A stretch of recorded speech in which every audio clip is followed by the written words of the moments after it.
An adult human contains an estimated 100 trillion cells, and yet we start life as a single cell. To grow, develop, and repair tissue damage, we rely on cell division.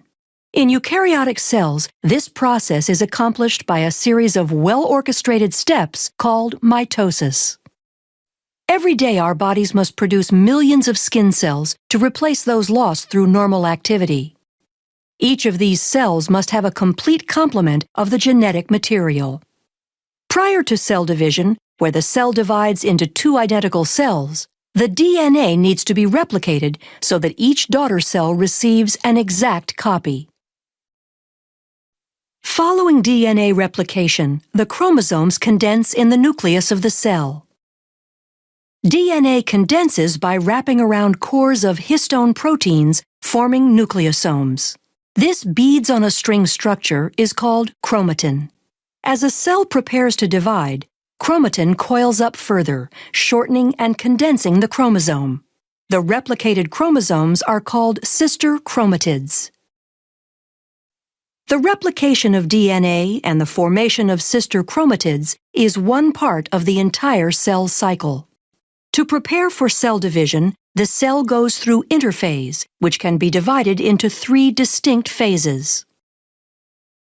During G1 or gap1 phase, all the organelles and cytoplasmic components, including the centrioles in animal cells, replicate. Then during S or synthesis phase, the DNA replicates. Finally, during G2 or gap2 phase, all the enzymes needed to aid in the process of cell division are produced.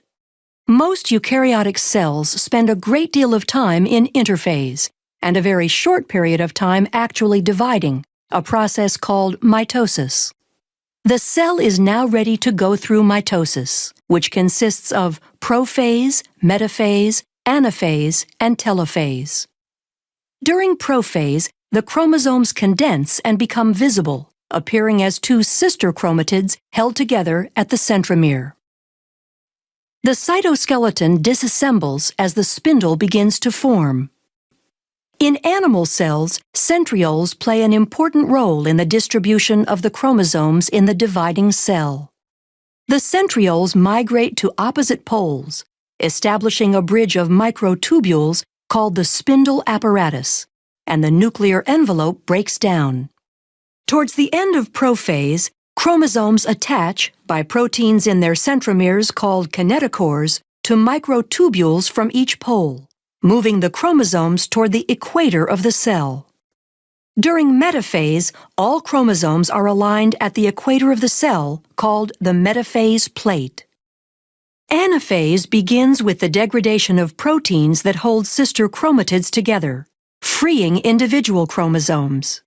The free chromosomes are then pulled by their kinetochores to opposite poles. At telophase, a cleavage furrow forms in the center of the cell. This indentation is made from a constricting belt of actin filaments surrounding the inside of the cell's circumference. Chromosomes cluster at opposite poles and begin decondensing as the nuclear envelope reforms around them. The spindle apparatus disassembles as the microtubules are broken down into tubulin monomers that can be used to form the cytoskeleton of the daughter cells. In animal cells, cytokinesis completes cell division by extending the cleavage furrow to completely separate the newly formed daughter cells. Since plant cell walls cannot be constricted by actin fibers, vesicles form an expanding membrane partition called the cell plate. Like animal cells, plant cells use cytokinesis to finish the division of the contents of the cytoplasm between the two identical daughter cells. During the cell cycle, certain checkpoints are encountered to make sure the process is occurring accurately. And if it is not, the cell cycle will stop at the checkpoint and correct, or possibly inhibit that cell from dividing. The first checkpoint is the G1S checkpoint, and is considered the primary point at which the cell cycle continues or stops. External signals and growth factors can influence the cell cycle and affect the progress at or before this critical checkpoint. The G2M checkpoint allows cells that have successfully completed all 3 phases of interphase to begin mitosis. The last checkpoint is the spindle checkpoint, ensuring that all chromosomes have attached to the spindle in preparation for anaphase. Growth factors, the size of the cell, and the nutritional state of the cell are all contributing factors in cell cycle regulation, ensuring that only certain cells divide at appropriate times. Once all the checkpoints in interphase are cleared, mitosis can occur.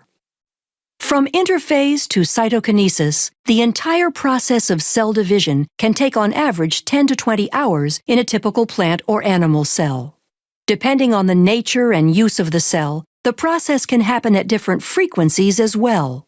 In humans, our skin cells have a high turnover rate due to wear and tear and go through mitosis very frequently, whereas other cells, such as adult neurons and muscle cells, rarely divide. The accuracy of mitosis, as well as the consistency of the checkpoints during interphase, ensure that most cells in a eukaryotic organism can produce identical copies of themselves.